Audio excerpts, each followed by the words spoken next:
এখন ফেসবুক খুললেই শুধু দেখা যায় আগারগাঁয়ের ভাইরাল দই পুডিং। তো আজকে ভাবলাম আমার ক্যারামেল পুডিংয়ের রেসিপি আপনাদের সাথে শেয়ার করা যাক।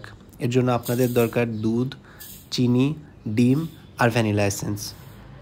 তো ক্যারামেল করার জন্য আমি এখানে চিনির সাথে হালকা পানি মিশিয়ে সেটি গ্যাসে চড়িয়ে দেব। অনেকে শুধু চিনি পুড়িয়েও ক্যারামেল করে, কিন্তু আমি তার সাথে একটু পানি মিশিয়ে নিই। আরেকটি গ্যাসের চুলাতে আমি দুধটাকে তুলে দিয়েছি একটু ঘন করে নেওয়ার জন্য। আর ক্যারামেলের সময় যখন দেখবেন উপরে বাবলস চলে আসছে, তখন কন্টিনিউয়াস পাত্রটাকে ধরে একটু শেক করতে হবে, না হলে একটু পুড়ে যাওয়ার সম্ভাবনা আছে। যেমনটি আমার ক্যারামেলের কালারটি দেখতে পাচ্ছেন, এটা তেমন একটা পারফেক্ট হয়নি, তবে খেতে তেমন একটা তেতো হয়নি। আপনারা যখন করবেন আপনারা অবশ্যই এটাকে একটু সাবধানে করবেন যাতে ক্যারামেলটা পুড়ে না যায়। যেই পাত্রে আমি পুডিংটা সেট করব সেখানে ক্যারামেলটা দিয়ে সেট করতে দিচ্ছি।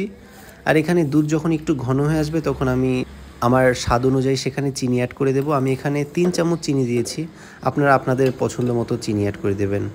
পরে এটাকে একটু জাল করে আমি সেটাকে ঠান্ডা করতে নামিয়ে দিয়েছি। দুধটা ঠান্ডা হতে থাকুক, ততক্ষণ আমরা আরেকটি কাজ শেষ করে নিই, যেটা হচ্ছে ডিম আর ভ্যানিলা এসেন্স দিয়ে। আমি এখানে 2টা ডিম ইউজ করেছি, কারণ আমার দুধ ছিল হাফ লিটার, এর জন্য 2টা ডিম এনাফ। আপনারা দুধের মাপ অনুযায়ী এখানে ডিমটা ইউজ করবেন এবং এখানে ভালো করে মিক্স করতে হবে। আমি এখানে চামচ দিয়ে করেছি, তেমন একটা হয়তো ভালো হয়নি। আপনারা মিক্স করার সময় কাছে উইস্ক থাকলে আপনি উইস্ক দিয়ে করতে পারেন, আমার কাছে ছিল না। তো এটাকে ভালো করে মিক্স করার পরে যেই পাত্রে আমি পুডিংটা সেট করব সেখানে ছাঁকনি দিয়ে ছেঁকে দিচ্ছি, যাতে এটি একটু স্মুথভাবে উঠে আসে যখন আমি পুডিংটি বের করব। এরপর একটা চুলাতে স্ট্যান্ড এবং পানি দিয়ে সেই পুডিং যেটাতে আমরা মিক্স করে রেখেছিলাম সেটি দিয়ে দিয়েছি। এবং তারপরে আপনারা খেয়াল করবেন যাতে চুলার আঁচটা সবসময় যাতে সেম পরিমাণ থাকে। আমি অনেক সময় হাই হিটে দিয়েছিলাম, অনেক সময় লো হিটে এবং অনেক সময় মিডিয়ামে দিয়েছিলাম, তাই জন্য তেমন একটা ভালো হয়নি। তবে আপনারা এটি খেয়াল করবেন যখন পুডিংটি সেট করতে দেবেন চুলার উপরে, তখন যাতে আঁচটা একদম সেম লেভেল থাকে সবসময়। আমার এই পুডিংটি হতে টাইম লেগেছিল 20 থেকে 25 মিনিট, তবে আপনাদের ক্ষেত্রে এটি কম বা বেশি হতে পারে। মাঝে মধ্যে আপনারা পুডিংটি হয়েছে কিনা চেক করার জন্য টুথপিক অথবা চাকু যেটাই হোক আপনারা ইউজ করতে পারেন। আমি এখানে চেক করার জন্য চাকু ইউজ করেছি।